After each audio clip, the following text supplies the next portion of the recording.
Hi friends! ఈరోజు నేను మా ఫ్రెండ్స్ బాగా మోసపోయామన్నమాట.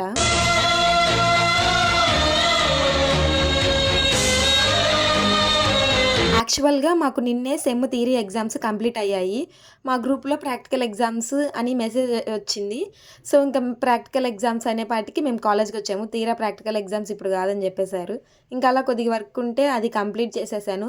ఆలోపే ఆఫ్టర్‌నూన్ అయిపోయింది. ఇంకా లంచ్ టైమ్ అయిందని చెప్పేసి నేను మా ఫ్రెండ్ లంచ్ చేశాము.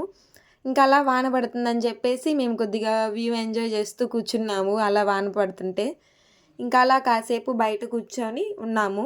ఇంక వెంటనే ఇంకా స్నాప్ వీడియోస్ తీసుకోవడం స్టార్ట్ చేసేసాము. అలా స్నాప్ తీసుకోంగాల్నే ఇంక క్యాంటీన్‌కి వెళ్దామని చెప్పేసి ఇంకా అలా నడుచుకుంటూ క్యాంటీన్‌కెళ్ళాము. ఇంకా క్యాంటీన్‌కెళ్తే మా ఫ్రెండ్ ఇక్కడ ఏవో కొనేసేదానిలాగా తెగ ఆలోచిచ్చేస్తుందనమాట. మా క్యాంటీన్‌లో అసలేముండవు. ఇంక సమోసాలు, ఈ బూరెలే తప్పితే. ఇంక అవి తినేసి ఇంక వెంటనే బస్సు స్టార్ట్ ఉందని కాలేజ్ బస్సు ఎక్కేసి ఇంటికి వెళ్ళిపోయాను. అంతే బాయ్.